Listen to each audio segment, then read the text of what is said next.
วิเคราะห์ก่อนขนาดเอาขนาดสบายดีทุกคนเด้อสบายทุกคนนะเดี๋ยวเราจะเริ่มวิเคราะห์ตลาดทำกันเนาะขนาดเดี๋ยวแต่ละคนยอมรับแม่นใครที่ว่ายอมรับความเสี่ยงได้เทศดำเด้อยอมรับบ่ได้ก็เบิ่งเป็นกรณีศึกษาเพราะจะขึ้นมาแชร์ให้ซื่อๆแล้วก็เบิ่งถ้าว่าไอ้น้องวิเคราะห์จุดใดที่ว่ามันคือการกะเข้าเนาะจุดใดบ่คือกันก็อาจจะส่วนหรือว่าเบิ่งเป็นกรณีศึกษาก็ได้โอเคมาเนาะเดี๋ยวเจมส์จะขออนุญาตเข้าแล้วเด้อถัดไปเด้อโอ้ขนาดดัดคอนดีดเนาะถ้าดัดคอดีดเฮาก็จะดีดคือกันพ่อเนาะนี่พ่อเนาะดีดมาดีดกลับพ่อเนาะมาพ่อเนาะเดี๋ยวจะวิเคราะห์ตอนนี้อุ้ยบิตคอยน์ลงมา 64,000 ว้าวพ่อเนาะ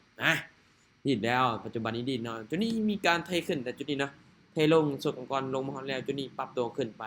แสดงว่าในกรอบนี้น่าจะดีดในกรอบไซด์เวย์ในกรอบราคาที่ว่าอันพันพวนเนี่ยพ่อเนาะค่อยบ่ยากนะสำหรับอันนี้ค่อยเทรดเนาะเดี๋ยวสุดเจ้าเบิ่งเด้อสุดเจ้าเบิ่งเดี๋ยวแม่นี่จะลองตลาดเบิ่งแม่นี่มีจะขายเด้อแม่นี่จะลองตลาดเบิ่งก่อนแม่นี่ขออนุญาตขายเนาะแม่นี่ขออนุญาตขายเด้อแม่นี่ขายก่อน10 เหรียญเนาะเนาะแม่นี่ขายไปแล้ว10 เหรียญสาเหตุที่ว่าเลือกขายเนาะเนาะสาเหตุที่ว่าเลือกขายเนาะแมนยูนอนดารุมจะมีฐานได้แต่ว่าด้านเทิงก็เป็นฐานคือกันในจุดนี้เนาะจิมก็เลยว่าเลือกขายเบิ่งก่อนเพราะว่าในอดีตเนาะกันว่าจะเบิ่งในจุดที่ว่านี้ก็เคยลิ้น2เขียวแล้วก็มาเป็น2แดงเนาะเห็นบ่เนาะ2เขียว2แดงจุดนี้มันจะปิดแท่งที่ว่ามีปลายไส้แน่แต่ว่าบ่ต้องยากเนาะถ้ามันจะดิดกระดิดมันก็อย่ามันแต่ว่าเฮาวิเคราะห์นะที่ออเดอร์ที่ว่าเจมวิเคราะห์นะเจมก็เบิ่งตลาดไปนำแล้วก็ออเดอร์ใดมั่นใจจึงเข้าออเดอร์ใดบ่มั่นใจก็บ่เข้าเนาะปัจจุบันนี้มีการสลับกันแล้วเนาะนี่คือในโซนนี้ก็สลับแล้วมาเป็นโซนที่ว่าเป็นคู่โอเคเนาะเดี๋ยวเฮามาตามเบิ่งตลาดว่าในจุดนี้ที่เฮาจะเข้าได้บ่เนาะเมื่อกี้นี้เข้าตามโซนนี้กับโซนนี้เนาะโอเคมาเนาะเดี๋ยวเข้ามาที่2กันเด้อเนาะในบริเวณนี้จะเป็นฐานอยู่มานี่ซื้อขึ้นมา1เด้อมานี่ขอตามมันก่อนเนาะขอตามตลาดไปเลยเนาะมานี่เจมขออนุญาตซื้อขึ้นไปเด้อมานี่เจมขออนุญาตซื้อขึ้นไปเนาะมานี่ก็จะเข้าตามโซนเลยเนาะเข้าตามโซนเลยแต่ว่ามานี่อยากเปลี่ยนแปลงนิดนึงเนาะมันเป็นเขียวนิดน้อยเนาะในโซนนี้นี่วินเลทที่ว่าเจมให้นี่เจมให้บ่ได้หลายเด้อ 70% เนาะ 70% ในโซนนี้เพราะว่ามันมีฐานในจุดนี้กับฐานในนี้เนาะถ้าว่ายังซื้อนี่ยังเข้ามาหลายอยู่เนาะจุดนี้เขาซื้อแล้วเนาะจุดนี้ไป10 เหรียญนะเนาะเจมก็บ่ได้ไปหลายเนาะเจมก็ไป10 เหรียญคือกันเนาะนี่ว่าลูกโอเคเนาะนี่ลงมาเป็นแดงสลับเนาะเนาะสลับในจุดนี้สลับในโซนนี้นี่สลับแล้วเนาะในตลาดนี้มันจะลิ้นคล้ายๆนี่เนาะนี่คล้ายๆโซนนี้คล้ายๆโซนนี้บ่พอตามเด้อบ่พอตามเดี๋ยวเจมขอจับจุดตลาดก่อนเจอนึงเนาะเดี๋ยวเจมขอเบิ่งตลาดแล้วจึงค่อยเข้าไปนำกันเด้อคือในโซนนี้เนาะโอเคเนาะในบริเวณนี้นี่คันสิว่าเนาะอยากเป็นสลับได้เนาะในจุดนี้เฮาเบิ่งปลายไส้ตัวนี้เนาะมันดีดลงมาเนาะมันดีดลงมาในจุดนี้เนาะดีดลงมาอยู่ในจุดนี้ไม่นี่เฮาผ่านก่อนไม่นี่เฮาฟอลเข้าเด้อไม่นี่เดี๋ยวไปเบิ่งภาพรวมกันก่อนเพราะว่าตอนจิตก็เบิ่งอยู่นิดนึงเนาะก็บ่ได้เบิ่งแบบทั่วเชิงปานใดในตอนนี้นี่ตลาดนี่ชื่อว่ามีปลายไส้นี่หลายเด้อปลายไส้นี่หลายแล้วคนเราต้องเบิ่งเจมเชดเบิ่งเป็นก่อนศึกษาเบิ่งก่อนมันปรับขึ้นนะสุดท้ายมันพยายามจะปรับขึ้นไปเรื่อยๆแหละแต่ว่าในตอนนี้ยังมีคนถาขายอยู่ในโซนที่ว่าเฮาเข้าโซนนี้มาเบิ่งว่าแฮงซื้อนี่ราคาขึ้นไปได้บ่ทีนี้จึกถือว่าเป็นแดงเนาะเป็นแดงโอเคมาได้เบิ่งแท่งนี้เดี๋ยวคันมุมมองของใครเบิ่งในจุดนี้ในโซนนี้เนาะคันว่ามันพยายามจะปรับตัวขึ้นนะในจุดนี้พยายามปรับตัวขึ้นไปแต่มันจะสลับกันไอ้น้องพอเห็นภาพบ่โอ้ในโซนนี้ลงมาเป็น2แดงไม่นี่คอยจะบ่เข้าเด้อไม่นี่คอยจะบ่เข้าเด้อไม่นี่คอยจะบ่เข้าเจ้าไม่นี่คอยจะเบิ่งก่อนไม่นี่มีไผเข้าบ่คนไม่นี่เนาะมีไผเข้าบ่เนาะในโซนนี้เดี๋ยวเจมจะเทรดแบบพอตซิ่งนิดนึงมีคนซื้อบ่ไม่นี่คนซื้อบ่เนาะไม่นี่ดัสคอยเนาะบ่ต้องวินทุกไม้ก็ได้นะคอยจะเข้าแบบว่า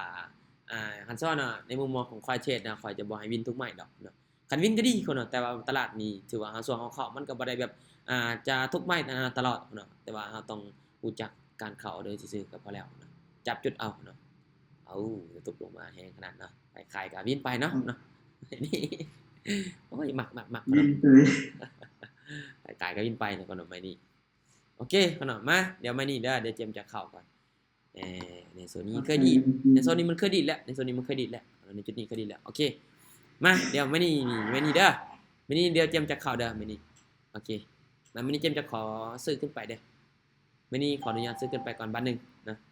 ไม่นี่ขออนุญาตซื้อขึ้นไปก่อนเด้อบัตรนึงสุดยอดไม่นี่ก่อนไม่นี้ส่วนด้วยกันโอเคเนาะตามได้ส่วนได้เนาะไม่นี่ตามซื้อไปแล้วเนาะไม่นี่เจมไปขอตามซื้อไปแล้วในจุดนี้เพราะว่าในโซนนี้เนาะเนาะมันนี่นะมันลิ้นมา3แดงแล้วนะลิ้นมา3แดงแล้วก็อีกแท่งนี้มันดิดแล้วในจุดต่อไปเจมก็เลยอ่านว่ามันจะขึ้นไปเรื่อยๆแหละในโซนนี้เลยว่าข่าวซื้อเนาะในจุดนี้มีไผส่วนครับบ่เนาะจุดนี้เนาะจุดนี้มีส่วนครับบ่เดี๋ยวเบิ่งได้บ่ลูก3 2 1จึ๊กโอเคเห็นบ่เนาะปิดไมค์ให้เจมเด้อปิดไมค์ให้เจมเด้อไผชื่อว่าอันเปิดไมค์ปิดไมค์ให้เจมเด้อปิดไมค์ให้เจมเด้อสวัสดี40ยูเซอร์เด้อสวัสดีทุกคนเลยเนาะเมื่อกี้นี้ดีขึ้นไปเนาะตามที่ว่าเจมวิเคราะห์ไว้เลยเนาะเพราะว่ามันดีแล้วก่อนหน้านี้เจมก็เลยว่าเข้าไปตามที่ว่าคือเบิ่งตลาดว่าจุดนี้มันจะเป็นไปตามนี้ก็เลยว่าเข้าเนาะเดี๋ยวเบิ่งในโซนนี้นี่เฮาจะเฝ้าเข้าเชื่อไม่นี่เดี๋ยวเบิ่งก่อนนะพอมันดีแล้วเมื่อกี้นี้พอมันดีแล้วเนาะเมื่อกี้นี้เจมขออนุญาตเบิ่งตลาดเด้อขออนุญาตเบิ่งตลาดก่อนเนาะว่าที่จะออกจังหวัดบ่ได้ห่างกะออก2 3บ่เด้อ2 3บ่เด้อแล้วออก2 3บ่เด้อเด้อ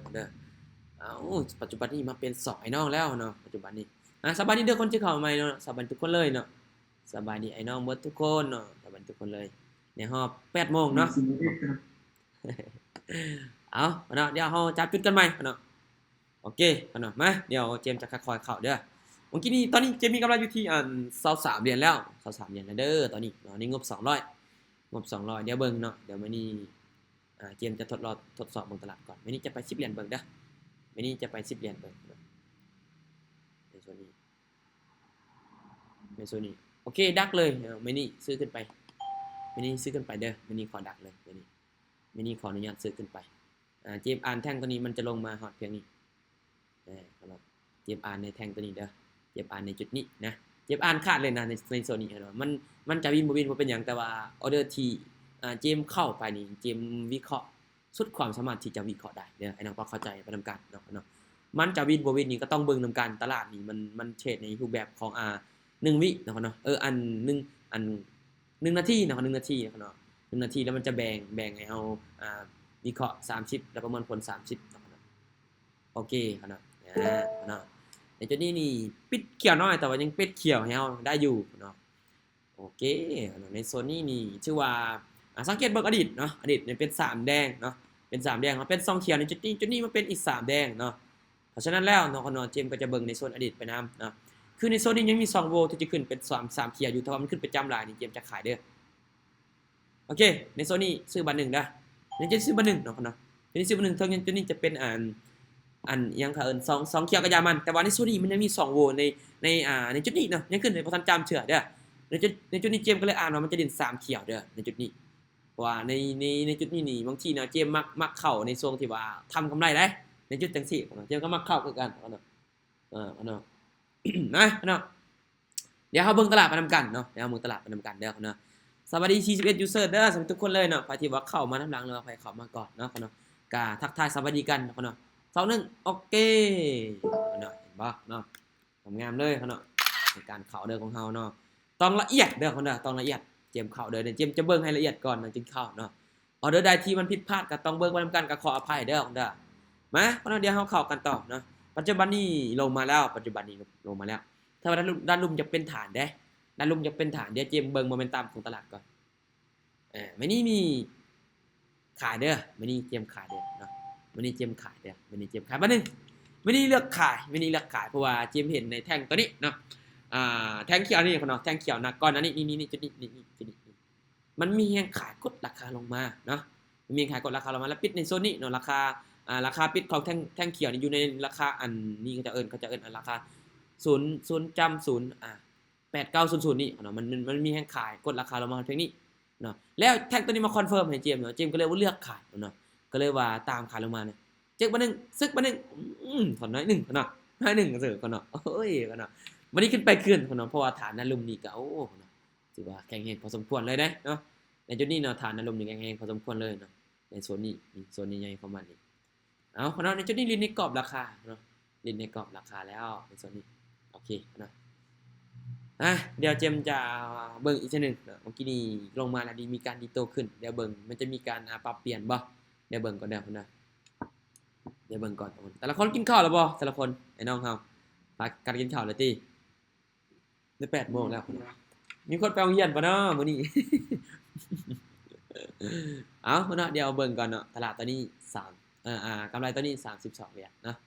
กำไรตัวนี้32เหรียญเดี๋ยวเจมจะเข้าไปแบบที่พอร์ตที่ว่าพอร์ตจริงเลยโอเคนะเดี๋ยวเจมจะขอเอาไปออกเด้อเดี๋ยวเขาจะเอาไปออกเนาะเดี๋ยวเอาไปออกเนาะเนาะเดี๋ยวขอเอาไปออกเด้อ75โอเคมา32กับ75จะเอาไปออกเด้อในโซนนี้นี่โอเคในโซนนี้นะเดี๋ยวเรามาเข้ากันในจุดนี้นี่มีการลิ้นตัวนี้ขึ้นไปแห้งขนาดเนาะขึ้นไปแห้งเนาะเดี๋ยวเบิ่งก่อนถ้าว่าคอยวิเคราะห์ได้ในจุดนี้คอยจะเข้าเด้อถ้าวิเคราะห์บ่ได้คอยจะบ่เข้าเลยเด้อไม่นี่บ่เข้าเด้อไม่นี่บ่เข้านะไม่นี่บ่เข้าเด้อไม่นี่จะบ่เข้าเพราะว่ามันก็มีโอกาสลิ้นเป็น2เขียวอยู่แต่ว่าไม่นี่มันขึ้นสูงโพดจากไกลโซนที่ว่าเป็นฐานแนวต้านจุดนี้จุดใหญ่ของมันเจมก็เลยว่าบ่เข้าแต่ละคนก็เบิ่งก่อนเด้อเฉพาะเทศนามก็ได้นะให้เบิ่งเป็นกรณีศึกษาเบิ่งก่อนนี่ครับในโซนนี้ก็เป็นฐานอีกฐานหนึ่งของมันก็เลยเจมก็เลยว่าบ่เข้าในเจมขออนุญาตเบิ่งก่อนจึงสิเข้าเด้อเพราะว่าโซนในตลาดในตอนนี้ถือว่าจงใช้หลายเนาะจงใช้หลายจงเห็นกันยินในกรอบราคาเป็นแดงโอ้เป็นเขียวหน่อยนะเสมอแท่งนี้พอเบิ่งน่าจะเสมอกันเนาะเห็นบ่เสมอนี่เนาะในแท่งนี้เป็นในเส้นราคาน้อยเลยโอเคเอามาในโซนนี้เด้อในโซนนี้เป็นแท่งแดงบ่ในจุดนี้เนาะในจุดนี้เป็นแท่งแดงบ่เนาะเดี๋ยวบอกในโซนนี้เนาะในโซนนี้เนาะแบบนี้เนี่ยคักขนาดเลยเอ้าเนาะมื้อนี้ขายมื้อนี้ขายเด้อเนาะมื้อนี้ขายเนาะมื้อนี้ขายเด้อมื้อนี้ตามขายก่อนเนาะในจุดนี้เป็นยังจึงว่าเลือกขายทั้งที่ว่ามีเองซื้อได้ราคาขึ้นไปเนาะมันจะมีอยู่2กรณีเด้อที่ว่าเจมตัดสินใจเลือกขายเนาะกรณีที่1เนาะเจมเห็นฐานนี่ด้านเทิงนี่ก็แข็งแรงพอสมควรเนาะในจุดนี้นะแล้วอันที่2ก็เนาะเจมเห็นในจุดนี้มันก็ลิ้น3เขียวแล้วมาเป็นแดงเนาะจุดนี้ก็ลิ้นเนาะ3เขียวแล้วและในโซนนี้ในเจมก็เลยว่าเข้าก็คือวิเคราะห์ว่าในโซนที่ว่าเจมลิ้นในแท่งตัวนี้มันจะเป็นแดงเนาะเจมก็เลยว่าตามขายลงมาเด้อในโซนนี้เนาะนี่เนาะตีคิวใส่หมดแล้วนี่ถึงจะงามเนาะเห็นว่าเขากำไรตัวนี้63เหรียญแล้วเนาะโอเคเนาะตอนนี้นี่มีกำไรมาแล้วเด้อตลาดมันดีตัวเนาะตลาดมันดีนี่คันว่าเอาวิธีจัดเข้าหรือว่าเอากำไรนะมันก็บ่ยากเนาะคือบางคนน่ะเจอตลาดงามก็ยังไปสวนเทรดบางคนเทรดนะเนาะก็ยังเอากำไรบ่ได้เชื่อคือตลาดมันดีนี่เจมก็มักเทรดคือกันได้มักเทรดคือกันเพราะว่ารู้สึกว่ามันท้าทายดีแล้วก็เข้าไปว่าออเดอร์นี่มันสิว่าจะได้ว่าในมุมมองของข่อยเนาะข่อยเบิ่งว่าในการเทรดนี่ตัวนี้นี่มันก็เฮ็ดให้เฮาแบบว่าเฮาวิเคราะห์ในโซนที่มันยากๆคนอื่นที่ว่าเฮ็ดบ่ได้แล้วเฮามาเฮ็ดได้นะเนาะแล้วบางคนที่บ่มักเทรดแล้วเฮามาเทรดว่ามันก็มีจุดที่มันเข้าได้เนี่ยโอเคเฮาก็เทรดแล้วบางคนที่ว่าเขาศึกษาก็อาจจะได้ก็ฮู้ไปนำว่าในออเดอร์ที่ว่าเฮาเข้านี่มันเป็นหยังจึงซื้อจึงขายแล้วตลาดจังซี่นี่เป็นหยังเฮาคือเลือกเทรดทั้งๆที่ว่ามันดีไอ้น้องก็อาจไปเบิ่งไปนำกันเลยเนาะถ้าจะบ่เข้าบ่ทันไปเบิ่งในช่องแอปแดงเด้อเดี๋ยวเจมจะลงให้เนาะเดี๋ยวตอนนี้เฮาวิเคราะห์ก่อนนะตอนนี้เดี๋ยวเจมจะไปอยู่ที่10เหรียญก่อนเดี๋ยวตอนนี้จะไป10เหรียญเด้อวันนี้จะไป10เหรียญ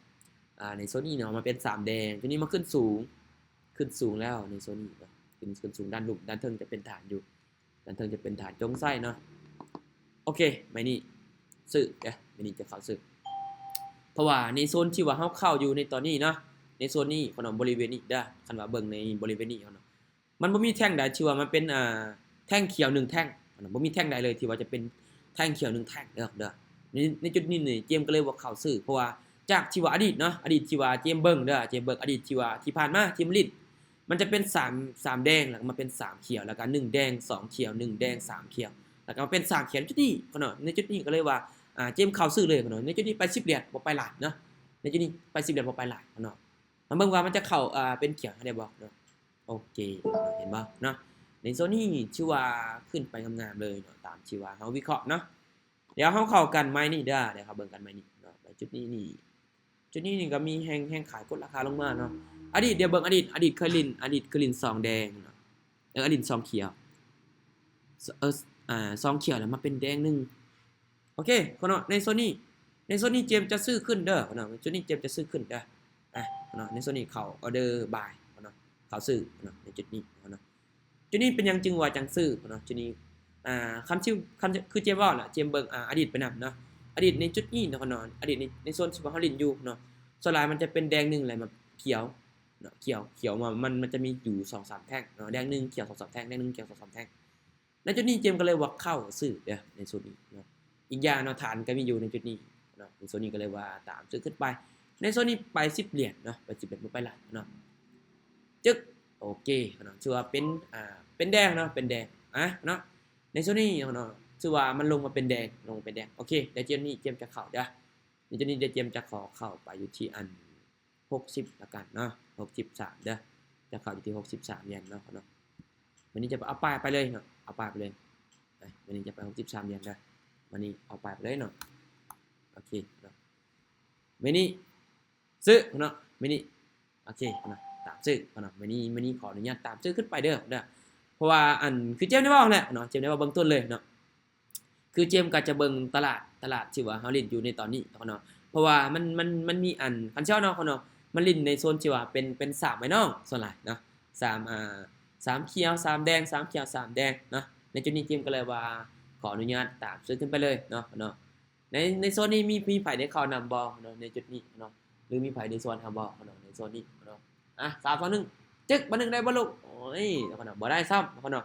ถือว่าลงมาเป็นแดงต่อเนาะลงมาเป็นแดงต่อเลยเนาะในตอนนี้ลงมาเป็นแดงซับเนาะในตอนนี้นี่ถือว่าเฮายังขาดทุนก็คือบ่ได้ขาดทุนเนาะเพราะว่ากำไร63เหรียญเนาะก็คือเมื่อกี้นี้ก็เอาออกหมดออกหมดเดี๋ยวค่อยจะเข้ามานี่เด้อเดี๋ยวค่อยจะเข้ามานี่เดี๋ยวเบิ่งก่อนเดี๋ยวเบิ่งมาถัดไปตอนนี้ก็ตลาดตอนนี้นี่ก่อนเมื่อกี้น่าจะปิดเขียวแล้วเมื่อกี้นี่ก่อนบ่ปิดให้ซื้อเปลี่ยนแดงซื้อกันเนาะเมื่อกี้นี้ก่อนเนาะน่าจะปรับตัวลงมากันเรื่อยๆแล้วเนาะในตอนนี้เนาะโอเคมาเดี๋ยวค่อยจะเข้ากันไม่ถัดไปเดี๋ยวค่อยจะเข้ากันไม่ถัดไปตอนนี้นี่ยังลบอยู่ 0.49 เหรียญ ตอนนี้กำลังลบอยู่ 0.49 เหรียญโอเคมาเดี๋ยววันนี้เดี๋ยวค่อยจะเข้าเด้อวันนี้นี่ตามได้ส่วนได้เด้อไอ้น้องตามได้ส่วนได้โอเคกันนะเดี๋ยววันนี้เดี๋ยวเจมขออนุญาตปรับเงินเด้อปรับเงินเดี๋ยวเจมจะเข้าวันนี้วันนี้ลินเป็น2เขียววันนี้เป็น2เขียวมันพยายามจะลงมาต่อเด้อคนในโซนนี้เด้อพยายามจะลงมาต่อเดี๋ยวเจมเบิ่งลองตลาดมึงเด้อวันนี้จะไป50เด้อ60ละกันวันนี้จะไป60เด้อวันนี้ไป60ละกันในจุดนี้มีการในราคาขึ้นไปแต่ว่าในโซนอดีตเคยเล่นอยู่ที่สีแดงเนาะสีแดงก็เนาะโอเคเนาะจุดนี้ชัดเจนเนาะซื้อเด้อจุดนี้เขาซื้อเลยเนาะจุดนี้ชัดเจนแล้วเนาะเขาซื้อจุดนี้60เหรียญเนาะจุดนี้เขาซื้อเนื่องจากเจมเห็นอดีตทีลินที่ผ่านมากับเป็น4แท่งแดงจุดนี้เจมก็เลยอ่านว่ามันจะเป็น4แท่งเขียวเนาะจุดนี้เข้าตามโซนเลยเนาะเจมเข้าตามโซนเลยแต่ละคนมาเนาะมาลุ้นกันเนาะในโซนนี้ว่ามันจะขึ้นไปเป็นแดงให้เฮานี่ได้บ่เนาะในโซนนี้ตอนนี้ยังเป็นเขียวยังเป็นแดงอยู่เนาะตอนนี้ขึ้นไปแล้วเนาะตอนนี้เนาะ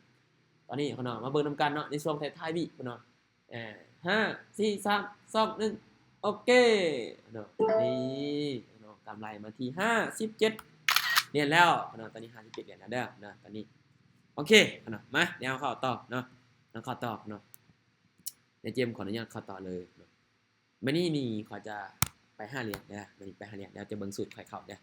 มื้อนี้ก็จะไป5เหรียญเด้อมื้อนี้จะไป5เหรียญในโซนนี้ขายเด้อในโซนนี้ขายบัดนี้ในโซนนี้ขายเลยในโซนนี้เลือกขายเนาะเลือกขายเพราะว่าเจมเห็นในระบบตอนนี้เนาะในจุดนี้นี่ตามที่เจมสังเกตเบิ่งเนาะฐานด้านเทิงนี่จะแข็งแรงพอสมควรเลยเนาะแล้วพอเนาะในจุดนี้เจมเข้าขายเนาะเจมเข้าขายอันนี้เจมให้ 70% เด้อเจมบ่ได้ให้100เนาะเจมทุกออเดอร์ที่ว่าคือถ้าว่าต่ำกว่า70เนี่ยเจมจะบ่เข้าเนาะอันนี้เจมให้70เพราะว่าเนื่องจากมีฐานด้านลุ่มแน่เนาะแต่ว่าในโซนนี้เนาะในโซนนี้นี่ด้านเทิงจะมีฐานแล้วมันแท่งตัวนี้มันขึ้นมาใกล้ในโซนนี้เนาะเจมก็เลยว่าเข้าขายเนาะวันนี้บินไปงามๆเลยเนาะวันนี้บินไปงามๆเอาเนาะในจุดนี้เนาะในโซนนี้ก็ถือว่าตอนนี้นี่เจมมีกำไรอยู่ที่61เหรียญแล้วนะ61เหรียญแล้ว โอเคเนาะเดี๋ยวเจมจะขออนุญาตเข้ามานี่เด้อไม่นี่เด้อไม่นี่เจมจะเข้ามานี่นะไม่นี่จะไปจากอยู่ที่โอเคเนาะไม่นี่ไป65เหรียญเลยเนาะไม่นี่โอ้ก็เนาะบ่ทันแล้วเนาะว่าจะเอิ้นอยู่แต่บ่ทันซ้ำเนาะบ่ทันเนาะไม่นี่มีไปขายต่อบ่สมเจ้ามีไปขายต่อบ่เนาะไม่นี่มีไปขายต่อบ่ไอ้น้องเฮาเนาะไม่นี่บ่ทันทำมาเดี๋ยวเจมจะไป65เหรียญเด้อไม่ต่อไปเนาะมาถัดไปเดี๋ยวเจมจะไป65เหรียญเด้อคนเด้อเดี๋ยวมันนี้จะไป65เหรียญเนาะต่อกันเนาะโอเคจะไป65โอ้ไม่นี่มีบ่ออกบ่ทันซ้ำเนาะ3 4 วิเนาะเจมเอิ้นบ่ทันได้เนาะเอิ้นทันก็ทันแต่เจมละแต่ละคนก็อาจจะบ่ได้เข้านำเนาะเดี๋ยวเฮาเบิ่งไม้ตัวนี้เด้อวินบ่เดี๋ยวเห็น ขายอยู่จ้ะ งามๆเนาะไปขายงามๆเลยเนาะอยู่4แท่งเนาะตัวนี้5แท่งเขียวตัวนี้เป็น3โอเคเนาะมาเดี๋ยวค่อยเบิ่งมานี่นี่เด้อไม่นี่ถ้าเราตามมุมมองของใครเข้าเด้อจุดนี้ทุกคนต้องตามได้สอนได้เด้อในจุดนี้ซื้อตัวนี้ขอซื้อเด้อตัวนี้ขออนุญาตขึ้นซื้อขึ้นไปเนาะตัวนี้ขอซื้อเนาะในโซนี่เลือกซื้อขึ้นไปเลยเนาะในจุดนี้เนาะเอาด้านนี้เนาะเนาะตามได้ส่วนได้เนาะในจุดนี้เจียมเลือกซื้อไปอยู่ที่75เหรียญเนาะในจุดนี้75เหรียญเลยเนาะในจุดนี้เป็นยังจึงว่าจังซื้อขึ้นไปทางชื่อว่าในจุดนี้นี่ของข้างว่าจะใกล้ฐานชื่อว่าเป็นแนวต้านเนาะแต่ว่าเจมเลือกซื้อเนาะเพราะว่าเจมเบิ่งตลาดเนาะมาเล่นมาอยู่ที่สีแดงเนาะ5เขียวมาเป็น3แดงเนาะในจุดนี้ฮู้ยเนาะโอ้กำลังเว้าเนาะป่าเจ้าโหดจัดเนาะเนาะโหด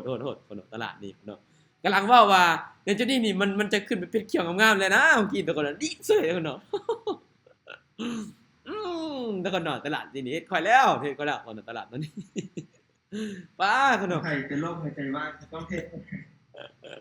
เพราะว่าเจมเห็นน่ะมันจังซี่เนาะเจมจึงเข้าว่าจุดนี้มันเล่นมันเป็นสีเขียวสีแดงเนาะแล้วจุดนี้มันเป็น5แดงจุดนี้มันเป็น3แล้วจุดนี้เจมก็เลยมันจะเป็น2แท่งเขียวเจมก็เลยว่าเข้าซื้อจุดนี้เนาะเอากินเนาะเขาเอาเป็นยังเนาะเดี๋ยวเจมจะเข้ามื้อนี้เด้อเจมจะไปอยู่ที่เมื่อกี้นี่เจมไป75นะเจมไป75โอเคมาเดี๋ยวเจมจะเข้าไปในนึงบ่เข้าหลายดอกเนาะมื้อนี้เด้อมื้อนี้จะเข้าไป100กับ10เหรียญพอเนาะมื้อนี้เด้อมื้อนี้ปะที่ส่วนที่เหลือปะมันเนาะโอเคตลาดมันดีจังซี่นี่โอ้เฮาอาศัยอยู่กับตลาดนี่โดนเกินไปแล้วเนาะเนาะเนาะเป็นยังเดี๋ยวมื้อนี้เด้อมื้อนี้เจมจะเข้าเด้อมื้อนี้เด้อมื้อนี้อยู่ในระดับนี้เนาะมื้อนี้มื้อนี้จำบ่ลูกจำบ่มื้อนี้จำบ่มื้อนี้มีให้ซื้อในราคาโอเคเนาะมื้อนี้จะขายเด้อมื้อนี้จะขายเด้อเนาะมื้อนี้จะขายเนาะจะปะ76เหรียญเนาะมื้อนี้เลือกขายเนาะมื้อนี้เลือกขายเด้อมื้อนี้อ่านคู่เลยเนาะมื้อนี้เจี๊ยบอ่านให้ลินคู่เลยเนาะมื้อนี้เจี๊ยบก็เลยว่าเข้าตามตลาดเลยเนาะในจุดนี้นะในจุดนี้มันเคยลินมาที่2เขียวและในโซนนี้ก็จะเป็น2แดงพวกกันยังจง2โวเนาะมาเนาะในโซนนี้มันจะดีคือแท่งตัวนี้บ่เนาะพอเมื่อกี้นี้มันดีดเนาะเนาะเมื่อกี้นี้ดีดชื่อว่าแห้งขนาดเนาะมา4 3 2 1ทุบปะนึงโอเคคนน้องโอเคสนใจคนน้องคนน้องมันจะได้เนาะ คนน้องคนน้องตอนนี้นี่พัก ต้องไปลิ้นเลย คนน้องพักคนน้องโชคู่คนน้องกำไรมาที่90เหรียญ อาจารย์เป็นงานเมื่อกี้เลยคนน้องคนน้องกำไรอยู่ที่90เหรียญเด้อเจมเริ่มออกออเดอร์แต่8:13 นาทีเนาะแล้วก็เลยโมงนิดนึงคนน้องเลยโมง5 นาทีนะก็ถือว่ากำไรอยู่ที่90เหรียญเนาะกำไร90เหรียญคนน้องในห้องเช่าเฮาเนาะจำนวนคนเข้าก็อยู่ที่41คนเนาะสูงสุดเขาเจ้าเข้ามาเนาะนี่คนน้องถือว่างามๆเลยเนาะมื้อนี้เช็ดโรงเรียน IBC เด้อแต่ละคนก็ถือว่าโอ้คนน้องสู้ชีวิต สู้ชีวิตแห้งคนน้องโคตรตึงว่าซั่นเนาะวะคนน้องกำไรหลายแล้วคนน้องงบอยู่ที่200อัพประมาณอยู่ที่90เหรียญคนน้องคนน้องเจมก็จะได้พักแล้วเนาะ ใส่ด้านก็ เอ้าเนาะบางว่าแต่ละคนก็น่าจะได้บทเรียนหลายเติบเนาะตลาดมันดีดหลายเนาะตลาดดีดหลายแต่ว่าเฮายังเอาอยู่ย้อนเฮามีความรอดึงไว้ก็เนาะก็เนาะ เมื่อกี้นี่ตึกลงมาแล้วก็เนาะก็เนาะก็เนาะขอบใจทุกคนเด้อที่ว่าเขาร่วมในมีเดียฮอบต่อไปเดี๋ยวพบกันใหม่เนาะ10เหรียญเก็บไว้กำไร5โอเคเก่งหลายตึ้งเนาะเขาเนาะเดี๋ยวเฮาพบกันในเฮาต่อไปเด้อเดี๋ยวเจมจะขอไปเก็บกำไรออกก่อนแล้วบวกซาวเนาะเก่งตั้งหลายเนาะเนาะเดี๋ยวเฮาพอกันเด้อเนาะขอบใจทุกคนที่ว่าเขาร่วมเดี๋ยวเฮาต่อไปเดี๋ยวพบกับขออีกคือเก่าโอเคเนาะเนาะบ๊ายบายเด้อเดี๋ยวพอกัน thank you so much ทุกคนเนาะบ๊ายบายเด้อเนาะเดี๋ยวพอกันเด้อเนาะบ๊ายบาย